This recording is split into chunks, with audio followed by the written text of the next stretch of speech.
लोकतंत्र की चुनौतियों पर सर चर्चा हो रही है। जुगल देते हैं, क्या कुछ सर कहेंगे, क्या स्थिति है सर भारतीय? देखिए, पिछले कई वर्षों से जब से देश के प्रधानमंत्री की जिम्मेदारी मोदी जी को मिली है, तब से लगातार हम और आप सब इस बात को महसूस कर रहे हैं कि जो हमारे संविधान में जिस लोकतंत्र का जिक्र किया गया है,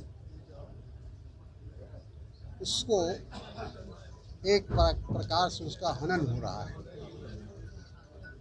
क्योंकि जो सबसे ज़रूरी चीज़ है लोकतंत्र में, वो है नागरिक की आज़ादी। आज एक ऐसा माहौल बन गया देश में कि लोग सफोकेशन महसूस कर रहे हैं।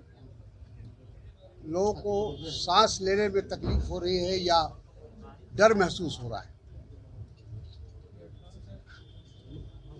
हमारे जो पूर्वज थे, बुजुर्ग थे, जो संविधान के निर्माता थे, उन लोगों ने बहुत सोच समझकर देश को लोकतंत्र के रास्ते पर चलाने का उनका प्रयत्न था, उनकी कोशिश थी।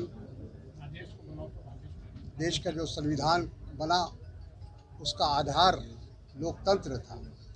लेकिन आज चाहे वो बोलने की आज़ादी हो, लिखने की आज़ादी हो, किसी तरह की आज़ादी नहीं है।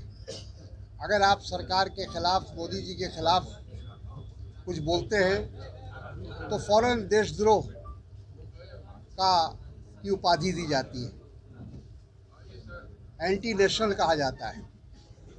जो पत्रकार अगर सच बात लिखने की कोशिश करते हैं तो उनको जेल में बंद कर दिया जाता है, उन पर भी देशद्रोह का मुकदमा चला जाता है। तो ना आप लिख सकते हैं, ना आप बोल सकते हैं। आप सदन में भी देख रहे हैं कि पार्लियामेंट को चलने नहीं देने की कोशिश है सरकार की, क्योंकि उनको लगता है कि सदन चलेगा तो बहुत सारी चीज़ों की चर्चा होगी, सरकार की तमाम जो नाकामी है वो उजागर होगी। और इसीलिए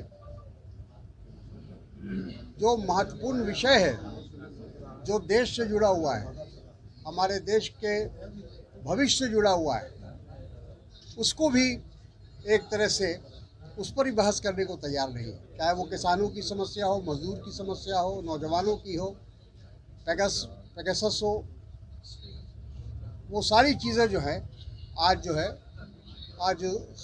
एक तरह से लोगों को बोलने की इजाज़त नहीं मिल रही है। तो आप लोगों को इस बात का, आप पत्रकार हैं और आप सबसे हमारी उम्मीद है कि जो देश के अंदर जो घटनाएं हो रही हैं और जिस प्रकार से लोकतंत्र का हनन हो रहा है, आपको भी अपनी आवाज़ बुलंद करनी चाहिए। क्योंकि लोकतंत्र का जो चौथा मजबूत स्तंभ माना जाता है, वो पत्रकार है, मीडिया है।